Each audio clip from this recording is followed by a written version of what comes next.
सत्ता की अगली खबर उस दीवार की है जो किसी ईंट पत्थर की तो नहीं बनी है, लेकिन इतनी मजबूत है कि टूटती ही नहीं है। ये दीवार यूपी सरकार और शंकराचार्य स्वामी अभिमुक्तेश्वरानंद सरस्वती के बीच है, जो गंगा स्नान वाले कलेश के 7वें दिन बाद भी बड़ी मजबूती से खड़ी हुई है और इसी दीवार की आड़ से बाण चलाए जा रहे हैं। मौनी अमावस्या के दिन गंगा स्नान के दौरान बटुकों और संतों के साथ मारपीट के विरोध में धरने पर बैठे शंकराचार्य स्वामी अभिमुक्तेश्वरानंद सरस्वती आज भी माफी की मांग पर कायम हैं। वो ये कह रहे हैं कि तब तक अनशन खत्म नहीं करेंगे जब तक प्रशासन माफी नहीं मांगता है।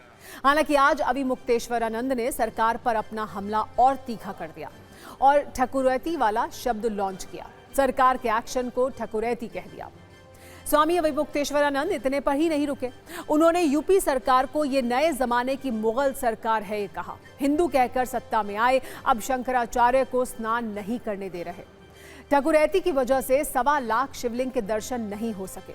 एक बार सुनिए उन्होंने और क्या क्या कहा। ये नए जमाने की हिंदू नामधारी मुगल सरकार है। कभी मुगलों ने संगम स्नान करने से हिंदुओं को रोका था, लेकिन वो भी जजिया टैक्स लेकर के स्नान करने देते थे। अब की जो मुगल सरकार है, जो हिंदू हिंदू कह करके सत्ता में आई है, वो अब शंकराचार्य को स्नान नहीं करने दे रही है। बटुकों, सन्यासियों, वृद्धों और साध्वियों को पीट रही है और अपनी हनक एक के बाद एक वक्तव्यों से दिखाती चली जा रही है। इस प्रसंग में एक तरफ आदित्यनाथ योगी का वक्तव्य आ रहा है और एक तरफ उसी सरकार के उप मुख्यमंत्री केशव प्रसाद मौर्य का वक्तव्य आ रहा है और जनता दोनों वक्तव्यों का आकलन कर रही है, दोनों वक्तव्यों से आशय निकाल रही है।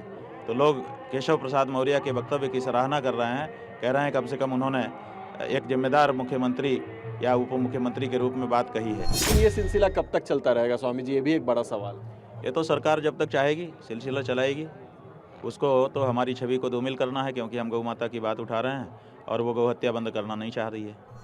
आप पूरे भारत में पूछ लीजिए, कहीं 1.25 लाख शिवलिंग एक साथ देखने के लिए आपको नहीं मिलेगा।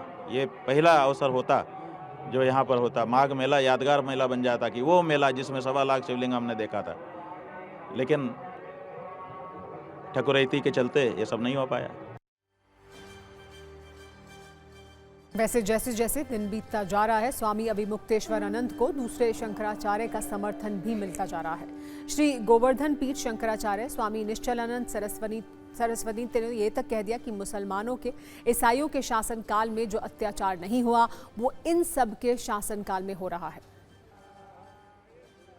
एक से वाजपेयी, बुरा मत मानना भाजपाई हो। उन्होंने पोप जो उस समय मिलने आए थे कहा उस आतंकवादी को खड़ा करके ये पूरी के शंकराचार्य हैं। मुसलमानों के शासनकाल में, क्रिश्चियनों के शासनकाल में जो अत्याचार नहीं हुआ वो इन सबके शासनकाल में हो रहा है। इस कलेश में सिर्फ संत ही स्वामी अभिमुक्तेश्वरानंद का साथ नहीं दे रहे हैं, बल्कि विपक्षी नेता खुलकर उनके साथ हैं। समाजवादी पार्टी के अध्यक्ष अखिलेश यादव लगातार स्वामी अभिमुक्तेश्वरानंद का समर्थन कर रहे हैं। आज तो उन्होंने प्रेस कॉन्फ्रेंस करके कहा कि शंकराचार्य डटे हुए हैं और सारे सनातनी उनके साथ हैं। नकली सनातनियों की पोल खोल रहे हैं। जबकि कांग्रेस सांसद इमरान मसूद का कहना है कि पहले मुसलमान इनके टारगेट पर थे, अब शंकराचार्य को टारगेट किया जा रहा है। लखनऊ में कांग्रेस दफ्तर के बाहर एक पोस्टर लगाया गया जिसमें यह लिखा गया कि जो गुरु या वेदाचार्य का अपमान करता है वो भयानक नरक में गिरता है। हालांकि बीएसपी सुप्रीमो मायावती ने कहा है कि विवाद को आपसी सहमति से जल्द सुलझाना चाहिए। धर्म के कार्यों में राजनीतिक लोगों का हस्तक्षेप बढ़ गया है, जिसकी वजह से विवाद, तनाव और संघर्ष हो रहा है।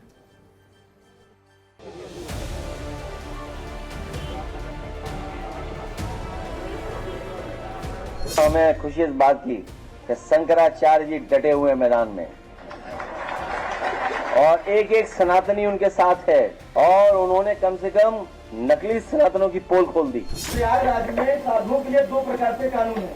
पहला, जब शंकराचार्य स्नान करने के लिए जा रहे थे उनको रोक दिया गया और कहा जा रहा था कि वहाँ पर माहौल खराब हो जाएगा। दूसरी तरफ कल सतुआ बाबा बिल्डोजर से घाट तक करने के लिए। काल नेमी को याद करने वाले बताएं कि कलयुग के काल नेमी कौन है। कि काल नेमी ही काल बन करके इनके आए। अधिकारियों को ये अधिकार किसने दिया कि वो शंकराचार्य जी से पूछे कि आप शंकराचार्य हैं कि नहीं? क्या अधिकारी उस प्रक्रिया का हिस्सा हैं जिस प्रक्रिया के तहत शंकराचार्य की नियुक्ति होती है? पहले आप मुसलमान को फोकस करके मुसलमान को टारगेट करते थे, अब आपने शंकराचार्य जी को भी टारगेट कर लिया। तो आपका काम तो केवल नफरत है कि नफरत से आप काम करेंगे। कुल मिलाकर देखें तो इस विवाद में आज जो शब्द सबसे ज्यादा चर्चा में रहा वो शब्द ठकुरैती था। शंकराचार्य ने ठकुरैती शब्द का इस्तेमाल कर इस मामले में एक नई बहस शुरू कर दी। इस शब्द की दो ध्वनियां हैं, एक जाति के संदर्भ में और दूसरी हैसियत के संदर्भ में। हमारे देश में खासतौर पर उत्तर भारत में ठकुरैती नैतिक और सामाजिक आलोचना का शब्द है, लोकाचार का शब्द है। गांव, कस्बों और छोटे शहरों में जब नियम से ज्यादा हैसियत महत्वपूर्ण हो जाती है, वहां अपनी बात ऊपर करने के लिए ठकुरैती शब्द का इस्तेमाल होता है। यानी ऐसा सेटअप जहां नियम की जगह हैसियत से चलने वाली सत्ता होती है, चाहे वो पुलिस की सत्ता हो, बाहुबलियों की सत्ता हो, राजनीतिक सत्ता हो या किसी दबंग की सत्ता हो। शंकराचार्य ने ठकुरैती शब्द से सत्ता पर उंगली उठाई है। हालांकि इसकी जातीय ध्वनि भी देर तक गूंजती रहेगी, क्योंकि यूपी में अब अगले 1 वर्ष तक चुनावी गेयर लगा रहेगा, जिसमें हर शब्द के कई मायने निकाले जाते रहेंगे।